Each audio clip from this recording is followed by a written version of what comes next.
اسی طرح ہم نے لاسٹ کلاس کے اندر بھی پڑھا کہ کبھی کبھی انسان ایسی سچویشن میں پھنس جاتا ہے کہ جسے یوں تعبیر کرتے ہیں کہ جب ہم دو بلاؤں میں مبتلا ہو جائیں گے، اب کیا کریں؟ ادھر بھی دیکھ رہے ہیں حرام، ادھر بھی دیکھ رہے ہیں حرام، یا ادھر حلال ادھر حرام، لیکن پھنس گیا دو چیزوں میں۔ ہم نے احون کو دیکھنا ہوتا ہے۔ احون کہتے ہیں جس میں کم ضرر ہے، اس چیز کو ہم چن لیں گے۔ یہ اللہ تعالیٰ نے قرآن پاک میں بے شمار مسائل کا استنباط اسی اصول کے زمرے میں کیا کہ جب جان پہ بنائے کلمہ کفر بول دینا، دل کے اندر کوئی جھانک کے نہیں دیکھے گا، دل میں ایمان رکھو، اوپر سے کلمہ کفر کہہ دو، کوئی بات نہیں۔ شراب حرام، سور حرام، خون حرام، لیکن جب استقرار کے اندر آ جاؤ، اللہ نے فرمایا اب جان بچا لینا، کھا لینا، کوئی مسئلہ نہیں۔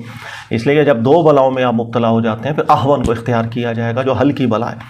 اسی اصول سے ہزاروں مسائل مستنبط ہوتے ہیں، ہزاروں۔ کبھی سچویشن ایسی ہمارے سامنے آ جائے، مثال کے طور پر آپ نماز پڑھیں، اللہ اکبر، کسی ایسی جگہ پر نماز پڑھیں کہ آپ نے سامنے دیکھا ایک اندھا چلتا ہوا آ رہا ہے اور سامنے کوئی کنواں ہے وہ گر جائے گا، تو اب آپ سے کوئی سوال پوچھے، یار میں نماز توڑ دوں جا کر کے اس کو بچاؤں، یا بھائی ٹھیک ہے وہ گرتا ہے تو گرے لیکن میں نماز کمپلیٹ کر لوں؟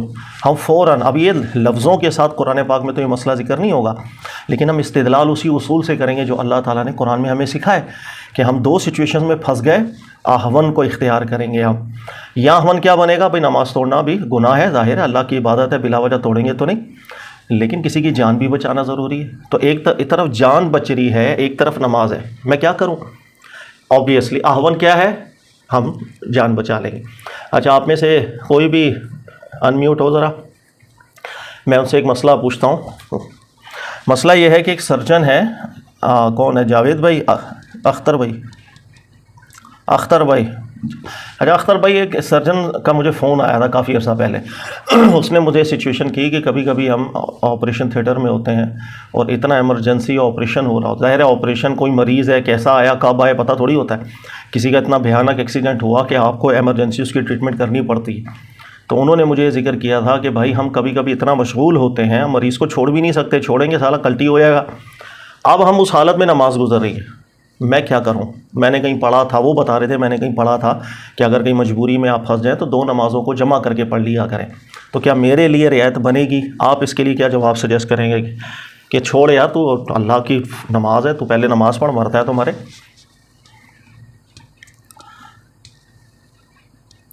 احون کا اصول اپلائی ہوگا۔ دیکھیے دنیا میں کام آئے گا ہر جگہ احون کا اصول، اور احون کیا بنے گا اس کے حق میں؟ آبویسلی، شاباش، اس لیے کہ جان ہمارے دین کو بہت پیاری ہے، جان ہمارے دین کو بہت پیاری ہے۔ وہ کلمہ کفر بولنے کی بھی اجازت دے دیتا ہے، وہ خنزیر کھانے کی بھی اجازت دے دیتا ہے، شراب پینے کی اجازت بھی دے دیتا ہے۔ تو ہمارے دین کو جان بہت پیاری ہے، تو ہم کہیں گے آپ جان بچائیں، نماز جمع کر کے پڑھ لیجیے گا۔ تو یہ جو اصول ہیں یہ زندگی میں آپ کو اتنے کام آتے ہیں، ظاہر ایک عقلی اصول ہیں جو اللہ تعالیٰ نے ہمیں سکھائے، ہم اس سے مسائل مستنبط کرتے چلے جاتے ہیں، تھکیں گے نہیں۔ اگر آپ فقہا کو پڑھیں گے نا، کبھی جو مجتہدین گزرے، آپ کو دیکھا ہوگا کہ ایک چیپٹر کے اندر وہ سو مسائل ذکر کر کے چلے جاتے ہیں، لیکن ہر ایک مسئلے کو جب غور سے آپ دیکھیں گے وہ کہیں نہ کہیں کسی اصول میں فال کرتا ہوگا۔ اسی طرح ایک شبہ بھی کئی دفعہ پیدا ہوتا ہے کہ یار یہ جو ملا ہوتے ہیں نا، ان کی اپنی باری آتی ہے تو ہر حرام حلال کر دیتا ہے۔ یہ آپ نے دیکھا ہوگا، یار کل جس ملا جس کام کو حرام کہتے ہیں آج حلال کہہ دیتے ہیں۔ تو جو بھی قابل عالم دین ہوتا ہے، جو قرآن کے اصول سے واقف ہوتا ہے، تو وہ جانتا ہے کہ بہت سی سچویشنز ایسی ہوتی ہیں کہ جس میں نارمل حالت میں حکم الگ ہوگا، لیکن جب اضطرار پیدا ہو جاتا ہے حکم میں تبدیلی آ جاتی ہے، یا جب دو بلاؤں میں ابتلا پیدا ہو جائے گا تو اس کے اندر حکم میں تبدیلی پیدا ہو جاتی۔ یہ اصول کس نے سکھایا؟ اللہ نے۔ اب ایک ملا صاحب فرما رہے ہیں بھائی خنزیر حرام ہے، ایک اضطرار والا آ کے بندہ پوچھتا ہے، اس کو کہے گا خنزیر تیرے حق میں حلال ہے، تو یہ کوئی کانٹرڈکشن نہیں ہے، یہ کوئی وہ بدل نہیں رہا، اس کی زبان نہیں بدل رہی، وہ اصول کو ٹھیک اپلائی کرے گا تو جواب دیتا چلا جائے گا، ٹھیک ہے نا۔ اسی طرح احون کی سچویشنز ہوتی ہے، کئی دفعہ لوگ پوچھتے ہیں کہ یار اتنی حالات خراب ہو گئے اس کے کہ نہ کچھ بیچنے کے لیے رہا، نہ کچھ ہے، کوئی قرضہ دینے کے لیے بھی راضی نہیں ہے۔ اور ہمارے یہاں جو بینکنگ سسٹم ہے آپ دیکھیں، وہ غربا کو تو قرضہ دیتے ہی نہیں ہے نا، جب قرضہ بھی اس کو دیں گے جب تک ان کو اطمینان نہ ہو جائے کہ ہاں بھائی یہ کام ایسا کرتا ہے، اس کا بزنس اتنا ہے کہ یہ مجھے واپس دے پائے گا، ان لوگوں کو قرضے دیتے ہیں۔ تو اب ایک بندہ ایسی بری سچویشن میں پھنس گیا، اس کے گھر میں کوئی ایکسیڈنٹ ہو گیا، علاج کروا رہا ہے، پیسے کم پڑ گئے، اب ظاہر ہے وہ اگر بچہ ہے یا باپ ہے اس کو مرتے بھی نہیں دیکھ سکے گا، ضروری چیزیں بیچ دی، اب کوئی پیسہ دینے کے لیے بھی راضی نہیں ہے، اب اس پہ اتنا پہلے ہی قرضہ چڑھ گیا، ہمارے کہاں سے واپس کرے گا۔ اب اتنی مجبوری کے اندر اس کو ایک بندہ سود کے اوپر پیسے دے رہا ہے، کوئی چارہ اس کو نظر نہیں آ رہا، وہ آ کے آپ کو اگر فون کر دے کہ یار مولانا صاحب میں حلفاً آپ سے ذکر کرتا ہوں کہ اتنی بری حالت ہے، میں قرضہ سود پہ لے لوں، یہ استقرار کی حالت ہے۔ میں یہاں پر یہ نہیں بولوں گا سود حرام ہے، او بھائی خدا کے واسطے بھاگ جا یہاں سے، مرتا ہے مرنے دے، ارے نہیں بھائی، جو قرآن نے اصول بیان کیے میں اس سے نتائج نکال کے بتاؤں گا۔ جب دو بلاؤں میں ابتلا ہوگی احون کو اختیار کر، اگر تیرے پاس کوئی صورتحال نہیں بچ رہی، احون یہی ہے، تو جان بچا اس کی، وہ بعد میں دیکھیں گے کہ کس پر گناہ پڑ رہا ہے کس پر نہیں پڑ رہا، ابھی تو فی الحال اپنی جان بچا۔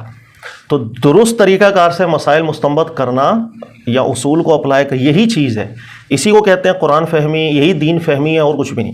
چلیں ہم آگے چلتے ہیں جی، اگلے اصول ایک تو میں آپ کو سکھاتا ہوں، اب ہم بڑے اصولوں کی طرف چلتے ہیں، یہ ہیں کچھ چھوٹے اصول جو ایک بنیاد ہے۔ اب ہم آگے چلتے ہیں، آگے یہ ہے کہ دیکھیے گا قرآن پاک اللہ رب العزت کا کلام ہے، اور دنیا کے اندر کوئی بھی شخص ہے وہ جب بات کرتا ہے، آپ کو پتہ ہے انسان کی بات کیا، کسی بھی کوئی بھی کلام ہے، اس کے اندر ایک بہت بڑا عیب ہے جسے ہم کہتے ہیں کہ باتوں میں اختلافات ہو جانا، یعنی کبھی کچھ کہتا ہے کبھی کچھ کہتا ہے، اختلافات آنا شروع ہو جائیں، باتوں میں ٹکراؤ پیدا ہونا شروع ہو جائے تو وہ شخص کی زبان پر اعتماد نہیں رہتا، اس کے سچے ہونے پر ڈاؤٹ ہو جائے گا، یہ سب چیزیں آ جاتی ہیں۔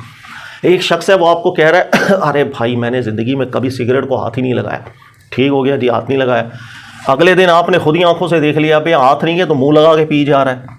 اچھا بھائی کل بات ہوئی، اس نے کہا میں کبھی کبھی پی لیتا ہوں، ارے سر ابھی کل تو آپ نے کہا تھا میں سگریٹ کو زندگی میں ہاتھ نہیں لگا، ابے یار وہ بس میں نے اس لیے۔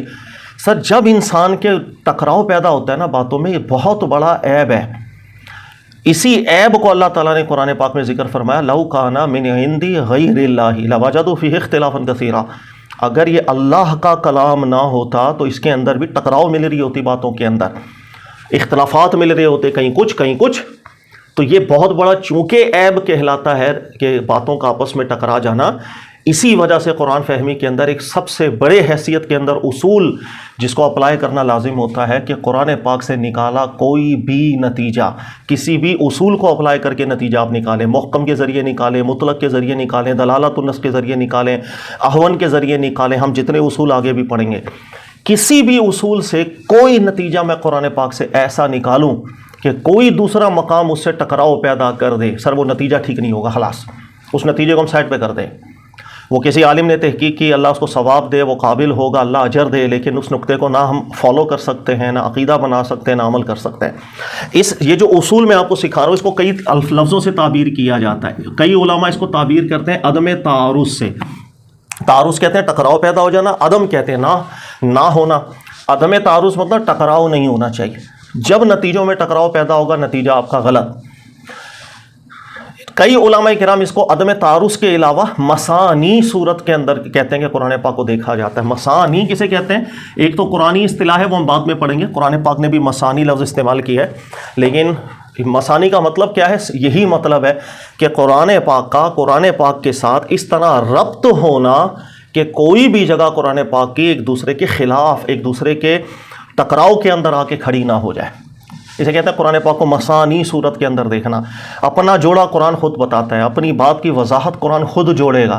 اگر ہم نے اس لنک کو مس کر دیا تو یقیناً ہم ایسے نتیجے پر پہنچیں گے جو نتیجہ نکل تو آئے گا، ہم جھوٹا دفاع کرتے چلے جائیں گے لوگوں کے سامنے، لیکن حق یہ ہے کہ نہ دل مطمئن ہوگا، زبردستی فالو کر رہے ہیں، دل وہاں مطمئن ہوگا جہاں قرآن مثانی بنے گا، جہاں ٹکراؤ کی صورتحال پیدا نہیں ہوگی۔ اچھا یہ اصول کہاں سے نکلا؟ یہیں سے نکلا، یہ جو قرآن کی آیت ہے، لو کان من عند غیر اللہ لوجدوا فیہ اختلافا کثیرا۔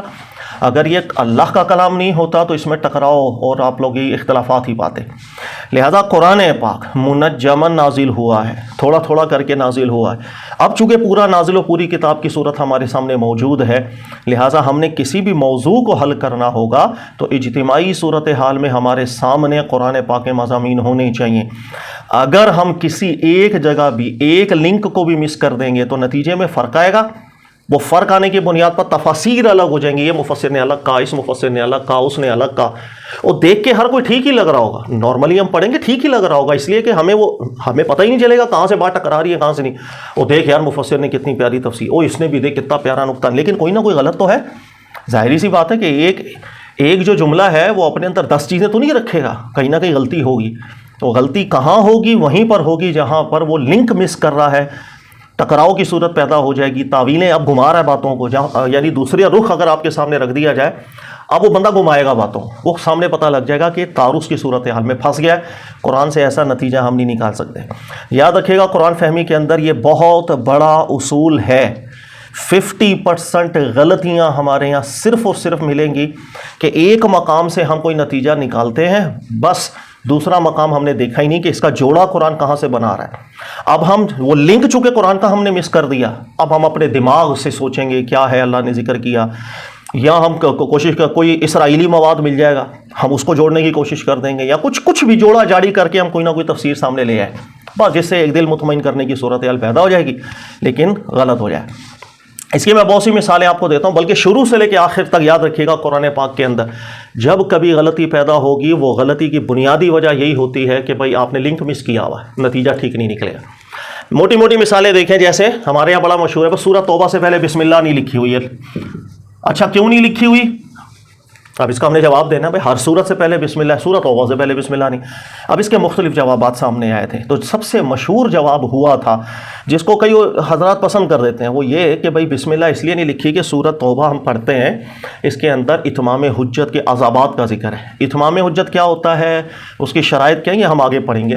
اتمام حجت اللہ کے رسول کی موجودگی میں اس اسٹیج کے اوپر کفار آ جائیں کہ اب اللہ کا عذاب ثابت ہو جائے ان کے اوپر۔ یہ 4 درجے ہوتے ہیں، 4 اسٹیجز ہیں جس کو قرآن نے ذکر کیا، یہ ہم تفصیل سے بعد میں پڑھیں گے۔ جس وقت عذاب ثابت ہوتا ہے اب اللہ کا عذاب اس دنیا سے شروع ہو جائے گا ان لوگوں کے لیے اور چلتا چلا جائے گا۔ اچھا اب چونکہ سورۃ توبہ ہم پڑھتے ہیں تو اس میں عذابات کا ذکر ہے، ان کے اندر مشرکین کے حوالے سے اتمام حجت کی سزا کا بیان ہے۔ اہل کتاب سے متعلق بھی قرآن نے کہا قاتلوہم، اب ان کے خلاف قتال ہوگا، اس کا ذکر قرآن پاک نے کیا ہے۔ منافقین کے حوالے سے بھی اللہ تعالیٰ نے اتمام حجت کی سزائیں بیان کی ہیں۔ تو یہ 3 ہی درجے تھے نا اس وقت کفار کے، یا اہل کتاب تھے یا سامنے مشرکین تھے یا منافقین تھے۔ تو ان تینوں کے حوالے سے چونکہ اس میں عذابات کا ذکر ہے تو کئی حضرات کا ذہن گیا کہ ہمیں لگتا ہے چونکہ اس صورت میں عذاب کی بات ہے اور بسم اللہ الرحمن الرحیم میں صفت رحمان کی بات ہے، تو عذاب اور رحمان یہ کچھ میل نہیں کھاتا، مزہ نہیں آ رہا یار، رحمان کی بات اور عذاب کا آگے ذکر ہو جائے۔ تو یہ ایک نقطہ سامنے آیا تھا جس نقطے کو کئی حضرات نے پسند کیا، اور جس نے پسند کیا وہ لفظوں کے نشے میں چلے گئے، ارے ہاں یار رحمان اور عذاب ہو تو رحمان صفت مناسب نہیں ہوتی، تو اس کو قبول کرتے چلے گئے کئی حضرات، آج بھی آپ نے سنا ہوگا۔ لیکن جب محققین علماء کے سامنے آپ بیٹھیں گے سر وہ اس چیز کو بہت بڑا عیب قرار دیتے ہیں کہ سورہ توبہ سے پہلے اگر آپ بسم اللہ اس وجہ سے آپ بولیں کہ آگے عذاب کا ذکر ہے، اور عذاب بھی کون سا، جو اتمام حجت کی شرائط پوری ہونے پر ہوتا ہے، جسے کہتے ہیں وہ عذاب جو ٹلتا نہیں ہے اللہ کی طرف سے، تو یہ رحمان صفت نو سر، ہم قرآن سے اتنا کلیش کرتے چلے جا رہے ہیں ہمیں سمجھ ہی نہیں آ رہا۔ اچھا کیسے کلیش کر رہے ہیں؟ نمبر 1 صفت رحمان اور عذاب کا اگر کوئی تعلق نہیں، تو سورہ مریم کے اندر اگر آپ دیکھیں گے، میں آپ کو آیت بتا دیتا ہوں، نکال لیجئے سورہ مریم آیت نمبر 45، آیت نمبر 45 آپ دیکھیں گے حضرت ابراہیم علیہ السلام اپنے والد محترم کو دعوت دے رہے ہیں لیکن انہوں نے قبول نہیں کیا، انہوں نے کفر کو اختیار کیا، شرک کو اختیار کیا۔ تو میں پیچھے سے پڑھتا آ رہا ہوں، تو حضرت ابراہیم علیہ السلام نے فرمایا لِأَبِيهِ یا ابتی، اے میرے ابو، لِمَا تَعْبُدُ مَا لَا يَسْمَعُ وَلَا يُبْصِرُ وَلَا يُغْنِي عَنْكَ شَيْئًا، آپ کیوں ان کی عبادت کر رہے ہیں؟ اچھی طرح آپ بھی جانتے ہیں، نہ یہ سنتے ہیں نہ یہ دیکھتے ہیں، کچھ بھی قابل نہیں ہے۔ تو یہ ساری بات کرتے ہوئے آخر میں فرماتے ہیں یا ابتی، اے میرے ابو، انی اخاف، مجھے ڈر ہے، ان یمسک عذاب من الرحمن، کہ آپ کو عذاب آ جائے گا، لیکن دے گا کون؟ من الرحمن، اور رحمان کا عذاب آ جائے گا، آپ کو پکڑ لے گا رحمان کا عذاب۔ اللہ کو رحمان صفت سے تعبیر کر رہے ہیں، اور عذاب کی بات بھی ابراہیم علیہ السلام کر رہے ہیں۔ آیت نمبر 45 اوکے ہو گیا، ہوں ہاں کرتے رہیں، 1-2 اسٹوڈنٹ جو ہے نا وہ ہوں ہاں کرتے رہا کریں، مجھے پتہ نہیں ڈاؤٹ ہوتا ہے کبھی آواز جا بھی رہی ہے کہ نہیں جا رہی۔ آیت نمبر 45، یہاں یہ بیٹا جو کو ہوسٹ ہے نا، آپ مائک اپنا انمیوٹ رکھا کریں تاکہ وہ تھوڑا سا ہوں ہاں چلتی رہے۔ دوبارہ سنیں، حضرت ابراہیم علیہ السلام نے فرمایا ابو مجھے خوف ہے اگر آپ ایمان نہیں لے کر کے آئے اور آپ پر بھی وہ شرائط اتمام حجت کی پوری ہو جاتی ہیں، وہ سٹیج آ جائے گی جب عذاب ہوگا، ان یمسک عذاب من الرحمن، تو رحمان کا عذاب آپ کو آ کے پکڑ لے گا۔ تو عذاب کو رحمان صفت کے ساتھ ابراہیم علیہ السلام نے تعبیر کیا، اور وہ عذاب جو اتمام حجت کا ہی ہوا کرتا ہے۔ تو اگر میں بولوں کہ یار رحمان اور عذاب یہ 2 چیزیں آپس میں مزہ نہیں ہے، ان کا لنک نہیں بن رہا، تو صحیح، تو قرآن سے ٹکرا رہی ہے بات۔ پھر اب ہم ٹوپیاں کریں گے، آپ دیکھیں تعویل کا مطلب ٹوپی ہوتی ہے، سیدھی سی بات ہے۔ اگر آپ کسی کو بولو یار ابراہیم علیہ السلام نے رحمان کے ساتھ عذاب کو جوڑ کے یار نہیں یار رحمان سے مراد یہ ہوگا وہ ہوگا، اچھا فوراً پوچھ لے اس پر قرآن دکھاؤ کہ یار رحمان سے مراد یہ نہیں ہے تو وہ ہے. یہاں رحمان کے اسی جگہ کے اوپر رحمان لفظ ذکر، باقی جگہوں کے اوپر دیگر اوصاف ذکر ہو رہے ہیں.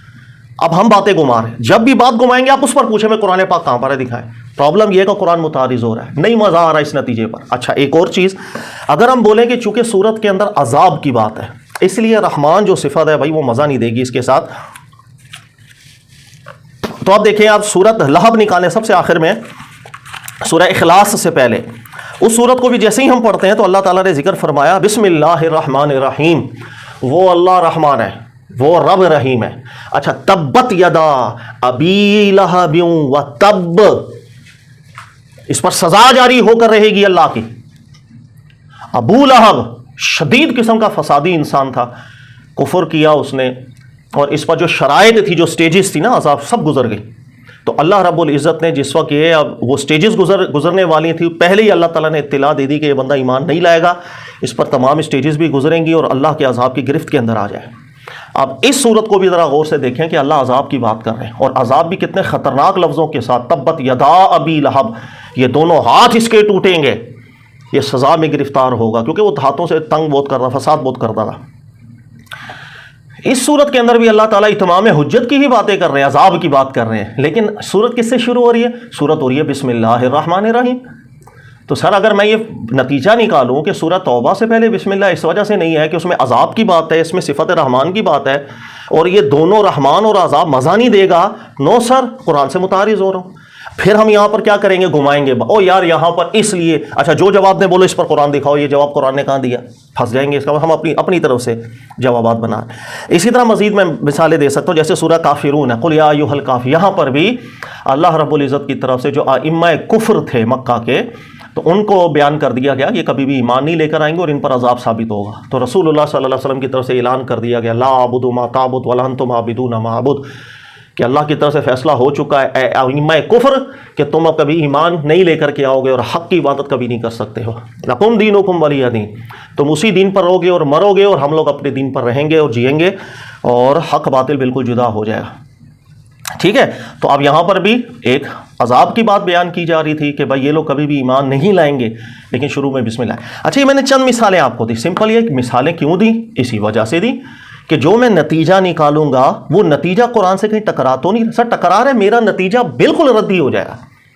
یہ بہت بڑا اصول ہے قرآن پاک کو، تعارض پیدا نہیں ہونا چاہیے. میرے کسی بھی نتیجے سے تعارض پیدا ہوگا دیوار پہ مارے ایسے نتیجے ہو، وہ غلطی ہے. ہاں عالم کو برا بھلا ہم اس لیے نہیں کہتے کہ کوئی بھی شخص، یاد رکھیے گا اللہ کے نبی کے بعد، بیٹا وہ نبی چونکہ نہیں ہے، وہی اس کے اوپر نہیں آ رہی ہے، وہ ٹھیک اور غلط ایسے ہی چلتا ہے.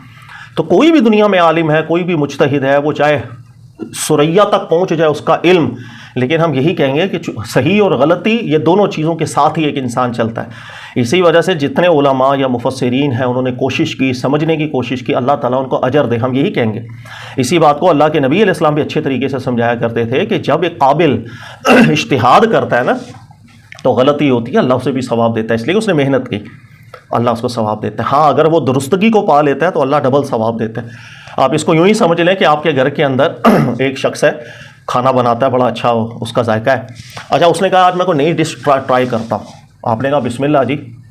اب اپنی طرف سے اس نے 100% کیا، گھر کی خاتون ہو کوئی بھی ہو، اس نے 100% کیا، لیکن اس ڈش کے اندر وہ ٹیسٹ نہیں آ سکا. آپ کیا کریں گے؟ گالیاں دینا شروع کر دیں گے اس کو. ہم کہیں گے کہ یار اس نے محنت کتنی کی ہے، چلو یار اگر ویسا ذائقہ نہیں آیا کوئی بات نہیں جی، ٹینشن نہیں لے، اگلی دفعہ انشاءاللہ دیکھیے گا اچھا ذائقہ آ جائے گا. لیکن وہ اگر ڈش کے اندر ویسا ٹیسٹ نہ آئے اور میں گالم گلوچ کے رویے پر آ جاؤں کہ تم نے پیسے ضائع کر دیے، تم نے یہ کہا، تو ماں کے پیٹ سے کوئی بھی ایسا پیدا نہیں ہوتا کہ وہ کبھی زندگی میں غلطیاں نہ کرے. تو جو بھی مفسر ہے، جو محقق ہے، ہم دعا کریں گے اللہ ان کو اجر دے، لیکن غلط از غلط. تو یہ بڑا اصول ہے، ذہن میں رکھیے گا. قرآن میں تعارض کی صورتحال پیدا نہیں ہونی چاہیے. اس کی بے شمار مثالیں آپ کو ملیں گی. شروع ہی قرآن پاک جیسے ہی ہم کریں گے آپ دیکھیں گے آدم علیہ السلام والا واقعہ آ جائے گا. جب آدم علیہ السلام کا واقعہ آئے گا ہم دیکھیں گے وہاں بہت سی غلطیاں صرف اس وجہ سے ہوتی ہیں کہ ہم دیگر جگہوں کے لنک مس کر دیتے ہیں. ایسا نتیجہ نکالیں گے دوسری جگہ سے ٹکراؤ پیدا ہو جائے گا. پھر ہم آگے جائیں گے، بنی اسرائیل کے قصے شروع ہو جائیں گے. بنی اسرائیل کے قصوں کے اندر پرابلم ہی یہی رہے گی کہ ہم ایک جگہ سے نتیجہ نکالیں گے دوسری جگہ سے ٹکراؤ پیدا ہو جائے گا. آگے مزید ہم چلے جائیں گے، تحویل قبلہ کا واقعہ آئے گا، تحویل قبلہ سے نتائج نکالیں گے، نتیجہ ایسا نکالیں گے قرآن متعارض ہو جاتا ہے. تو یہ غلطیاں ہمارے سامنے انشاءاللہ آنا شروع ہو جائیں گی. سب سے بڑا اصول قرآن پاک کو دیکھنے کے لیے مثانی ہوگا. مثانی ہے، دل مطمئن ہے. اس کے بعد یاد رکھیے گا، جب آپ قرآن کو مثانی نظر میں نکال بیٹھیں، یعنی آپ کو ایک وثوق ہے کہ آپ پورا قرآن پڑھ لو، ایک بھی جگہ اس نتیجے سے ٹکراؤ پیدا نہیں کرے گی. سر اس کے بعد بسم اللہ آپ دنیا کے کسی بھی شخص کے سامنے جا کر اپنا مدعا رکھیں اور کیا قرآن سے رد کر کے دکھائیں. سر رد ہوگا ہی نہیں، اس لیے کہ قرآن آپس میں ملا ہوا ہے. رد کرنے کے لیے اس کو کوئی قرآن کی آیت چاہیے نا. جب ہر آیت آپ کے حساب کی بن گئی اور ربط کے اندر آ گئی ہے تو کون رد کرے گا؟ ٹھیک ہے، تو یہ بڑا اصول ہے، اس کو دل میں رکھیے گا. نمبر 2، یہی جو اصول میں نے آپ کو بیان کیا، یہی اصول پھر آگے چلتا ہے احادیث کے حوالے سے بھی. چونکہ ہم نے بخاری کی بھی احادیث حل کرنی ہے کہ 110 احادیث ایسی کہ جن کے متون میں کلام ہے، ہم اس ترتیب سے اس کے اندر بھی دیکھیے گا کہ ہر وہ حدیث اپنے اندر بہت بڑا عیب رکھے گی کہ جس کے مضمون میں ٹکراؤ پیدا ہوتا ہے. تب بھی ٹکراؤ والی حدیث کو علماء قبول نہیں کریں گے، اس میں سے ایک کو رد کرنا پڑتا ہے. کوئی نہ کوئی ایک بات غلط ہوگی، کسی راوی سے غلطی ہو رہی ہے، کچھ بھی ہو رہا ہے. تو یہ اصول حدیث کے اندر بھی جاری ہوتا ہے کہ ایک حدیث کے اندر واقعہ الگ آ رہا ہے، دوسرے حدیث کے اندر واقعہ الگ آ رہا ہے. تو اس کے اندر پھر علماء یہ کہیں گے کہ بھائی ٹکراؤ تو ہو نہیں سکتا، اس کا مطلب ایک بات غلط کر رہا ہے، چاہے وہ راوی عادل ہو چاہے کوئی بھی ہو. پھر ہم دیکھتے ہیں کہ کس کے متن کے اندر پرابلم ہے، کہاں کس سے کیا غلطی ہو رہی ہے. کبھی کبھی ایک ہی واقعہ آتا ہے اور وہ ایک ہی واقعہ، بھائی یہ مکہ میں ہوا تھا، دوسرا راوی کہے گا نہیں یہ تو مدینہ میں ہوا تھا. اب واقعہ ایک ہی ہے، یا مکہ میں ہوگا یا مدینہ میں ہوگا، ایک ساتھ دو جگہوں پر تو نہیں ہو سکتا اگر ایک ہی واقعہ ہے. تو پھر اس کے اندر یقیناً ایک راوی غلطی کر رہا ہے، ایک راوی درستگی کی طرف جا رہا ہے. جہاں غلطی ہو رہی ہے ہم کہیں گے یہ وہ حدیث ہے جس کا متن ٹھیک نہیں. اسی طریقہ کار سے ٹکراؤ کی میں مثال آپ کو دیتا ہوں. بخاری کی کئی روایتیں حضرت سلیمان علیہ السلام کے حوالے سے، کہ ایک روایت آئے گی کہ جس میں ذکر ہے حضرت سلیمان علیہ السلام کی غالباً 100 بیویاں تھیں. ایک روایت ہے نہیں آپ کی 70 بیویاں تھیں. تیسری روایت آئے گی نہیں آپ کی 60 بیویاں تھیں. ایک روایت میں 50 بیویاں تھیں. اس طرح مختلف تعداد کی مختلف روایات موجود ہیں. اب ساری صحیح سند کے ساتھ تو ہیں، لیکن میرا اگر آپ سے سوال یہ ہے کہ کل حضرت سلیمان علیہ السلام کی کتنی ازواج تھی، کیا آپ جواب دے سکتے ہیں؟ آپ پھنس جائیں گے. آپ کہیں گے 100، تو میں کہوں گا نہیں دوسری روایت میں 70. آپ کہیں گے نہیں 70 تھی، نہیں تیسری روایت میں 30 تھیں. آپ کہیں گے 30 تھی، نہیں تھی 60 تھیں. تو آپ کسی ایک نتیجے پہ پہنچ ہی نہیں سکتے. اس کا مطلب راویوں سے غلطی ہو رہی ہے، کوئی 30 کہہ رہا ہے، کوئی 60 کہہ رہا ہے، کوئی 100 کہہ رہا ہے. یہ جو ٹکراؤ اور تعارض کی صورتحال ہے، اس سے حتمی نتیجے کی طرف ہم جا ہی نہیں سکتے. اسی طرح بہت سے واقعات ایسے آئیں گے، جیسے مختلف روایات ہیں کہ نبی پاک علیہ السلام اپنے گھر تشریف لے گئے، وہاں عائشہ صدیقہ تھیں رضی اللہ، ان کے سامنے یہ واقعہ ہوا. یہی سیم واقعہ آئے گا ایک اور روایت کے اندر، نہیں نبی علیہ السلام اس وقت حضرت حفصہ کے گھر میں تھے رضی اللہ تعالیٰ عنہ، اور یہ واقعہ وہاں پر پیش آیا. اب ایک ہی واقعہ ہے لیکن وہ ام المومنین عائشہ صدیقہ کے گھر پیش آیا یا ام المومنین حضرت حفصہ کے گھر پیش آیا. ہم کو حتمی نتیجے پر جا ہی نہیں سکتے. تو نتیجہ کیا نکلے گا؟ یا راوی سے غلطی ہو رہی ہے، اس غلطی کو ہم دیکھیں گے. تو ٹکراؤ جو ہے، یاد رکھیے گا، تعارض، یہ احادیث کو حل کرنے کے اندر بھی بہت اہمیت کا حامل ہے. قرآن پاک کو حل کرنے کے اندر بھی بہت ایک بنیادی چیز ہے. اس کے بغیر کوئی بھی نتیجہ ٹھیک نہیں ہوتا. ٹھیک ہے، اس کی بہت مثالیں. یعنی اب ظاہر ہم نے تو پورا قرآن اس کے ہر اہم موضوعات کو حل کرنا ہے نا، تو وقتاً فوقتاً آئے گا. لیکن دماغ میں بٹھائیں کہ سب سے بڑی غلطیوں کا ریشو ہوگا کہ ہم قرآن مثانی نہیں بنا پاتے. ٹکراؤ پیدا ہو، ایک جگہ سے نتیجہ نکالیں گے دوسری جگہ پھنس گئے. ایک اور مثال میں آپ کو دے دوں، جیسے حضرت یونس علیہ السلام کا واقعہ. حضرت یونس علیہ السلام کے لیے قرآن پاک نے ذکر کیا. اللہ بیان کرتے ہیں کہ حضرت یونس علیہ السلام وہ رسولوں میں سے تھے. اچھا، وہ جو ہیں اپنی قوم کو چھوڑ کر کے چلے گئے تھے، اور پھر بعد میں وہ ایمان بھی لے کر کے آگے پورا واقعہ ذکر ہے. اچھا، اس سے نارملی جو نتیجہ نکالا جائے گا، آپ نے بھی سنا ہوگا، وہ یہ نکالا جاتا ہے جو اسرائیلی گند ہمیں ملا تھا، جو کفر انہوں نے بک دیے یا جو تحریفات انہوں نے کر دی، ہم نے اسی کو قبول کر لیا. اور یونس علیہ السلام اپنی قوم میں تبلیغ کرتے تھے. تبلیغ کرتے کرتے ان کو جب عذاب آنے والا ہوا، آپ نے کہہ دیا 3 دن بعد عذاب آئے گا یا مہینے بعد آئے گا. آپ نے عذاب کی بات کی. اب آپ اپنی قوم سے ناراض ہو کر کے چلے گئے تھے، تشریف لے گئے تھے. اچھا، پھر کیا ہوا؟ بعد میں جب عذاب کے آثار ان کے سامنے آئے، آنکھوں سے انہوں نے عذاب کے آثار دیکھ لیا، اب وہ ساری قوم ایمان لے کر آ گئی. اللہ تعالیٰ نے ان کے ایمان کو قبول کر لیا، ان پر عذاب ٹل گیا. یہ نتیجہ ہمارے یہاں نارملی نکالا جاتا ہے. سر یہ نتیجہ دیکھیں گے آپ، آگے ہم پڑھیں گے تفاسیر وغیرہ بھی، ٹھیک ہے. لیکن ہر وہ عالم، ہر وہ محقق جو جانتا ہے کہ قرآن پاک کو مثانی نظر میں نہیں دیکھا جاتا، تو پھر ہم نتائج میں کفریات بھی پڑھ جاتے ہیں، کبھی کبھی غلط چیزیں پڑھ جاتے ہیں. اگر تو یہ بات ٹھیک ہے کہ یونس علیہ السلام کی قوم نے عذاب کو دیکھا تھا اور ایمان لے کر کے آ گئے، اگر یہ بات ٹھیک ہے تو آپ ایک کام کریں، سورہ مومن نکالیں. سورہ مومن سورت نمبر 40 ہے، اور اس کی میں سب سے آخری آیت پڑھ رہا ہوں، سیکنڈ لاسٹ سے پڑھنا شروع کروں گا، 84-85. دیکھیے گا اللہ تعالیٰ بیان کر رہے ہیں، فلما راؤ باسنا، جس وقت کفار وہ ہمارے عذاب کو سامنے دیکھتے ہیں، جب کافر ہمارے عذاب کو سامنے دیکھ لیں، قالوا آمنا باللہ، اب زبانوں سے کہنا شروع کر دیں گے کہ ہم ایمان لے آئے اللہ پر، وَكَفَّرْنَا بِمَا كُنَّا بِهِ مُشْرِكِينَ، اور برملا کہیں گے کہ ہم جو شرک کرتے تھے ہم ان سب کا کفر کرتے ہیں۔ اب اللہ فرما رہے فَلَمْ يَكُ يَنْفَعُهُمْ إِيمَانُهُمْ، اب ان میں سے کسی کو بھی ایمان فائدہ نہیں دیتا ہے، لَمَّا رَأَوْا بَأْسَنَا، جب عذاب ہمارے اپنے سامنے دیکھ لیں، عذاب سامنے دیکھ لیا، سر خلاص، اب اللہ فرما رہے ہیں کہ ان کو ایمان فائدہ نہیں دے گا۔ اچھا آگے اللہ نے مزید ذکر کیا، سنت اللہ التی قد خلت فی عبادی، میرے بندوں میں یہی میری سنت ہے جو رسولوں کی موجودگی میں چلتی چلی آئی ہے۔ سورہ مومن کی آخری آیت 85، اللہ بیان کر رہے ہیں میری یہی سنت ہے۔ اچھا مزید ہم دیگر آیتوں میں دیکھیں گے تو اللہ نے رسولوں کے باب میں ذکر فرمایا کہ رسولوں سے متعلق میری سنت لن تجد لسنت اللہ تحویلا تبدیلا، اور رسولوں کے باب کی میری سنت کبھی بدلتی نہیں پاؤ گے۔ تو سنت رسولوں کے باب میں کبھی نہیں بدلی، اللہ نے قرآن میں نص کی، اور اللہ نے یہاں پر بھی نص کر دیا کہ عذاب سامنے آ گیا، 9 سال اب ایمان قبول نہیں ہوتا۔ پھر فرعون کا واقعہ بھی نقل کر دیا اللہ تعالیٰ نے کہ جس وقت سامنے عذاب دیکھا تھا تو فرعون شروع ہو گیا آمنا برب موسیٰ و ہارون، اللہ میں مان گیا موسیٰ علیہ السلام کے رب پر ایمان لے آئے۔ اللہ نے فرمایا الآن عذاب دیکھ کر، نہ وقد عصیت، اس سے پہلے تو نہیں لاتا تھا، اب ایمان ختم، اب دیکھ لیا آنکھوں سے، اب تو ختم ہو گیا امتحان۔ تو کہنے کا مقصد کہ اگر ہم حضرت یونس علیہ السلام کی قوم سے یہ نتیجہ نکالیں کہ انہوں نے عذاب جب دیکھا تو ایمان لے کر کے آگے، خدا کے واسطے ہم یہ کفریہ نتیجے کے اوپر چلے گئے ہیں، لیکن یہی کفریہ نتیجہ بہت جگہوں پر لکھا بھی ملے گا، تفاسیر میں ہم پڑھیں گے، اور اس کا سورس کیا ہے وہ ہم اگلے اصولوں میں پڑھیں گے۔ سورس ہے اسرائیلی روایت، یہ نتیجہ قرآن کے مسانی نہیں بنتا سر، ہم ٹوپیاں کریں گے، قرآن کی آیتوں کو گھمانا شروع کر دیں گے، ہم یہ نہیں مانیں گے کہ ہم نے ٹھیک طریقے سے اس کو حل نہیں کر پائے۔ تو میں نے اس لیے ذکر کیا کہ بہت واقعات ہیں، حضرت یوسف علیہ السلام کا واقعہ پڑھیں گے، بڑا مشہور واقعہ کہ وہ جو برتن رکھ دیا تھا آپ نے، آپ دیکھیں گے مسانی نہیں بنتا تو ایک عجیب و غریب قسم کا نتیجہ ہمارے سامنے آ جائے۔ اسی طرح ہم کوے والا واقعہ پڑھیں گے، حابیل قابیل والا ہوا تھا، آپ دیکھیں گے حیران ہو جاتے ہیں ہم کیسے کیسے نتیجے آ جاتے ہیں۔ علت پیچھے کیا ہوگی؟ قرآن مسانی نہیں بنائیں گے، قرآن پاک کا جہاں لنک مس ہو جائے گا سر نتیجہ کبھی بھی ٹھیک نہیں نکل سکتا۔ تو یہ جو اصول ہے بڑا اصول ہے، دماغ میں بٹھائے گا۔ آگے چلتے ہیں سر اگلے اصول کی طرف۔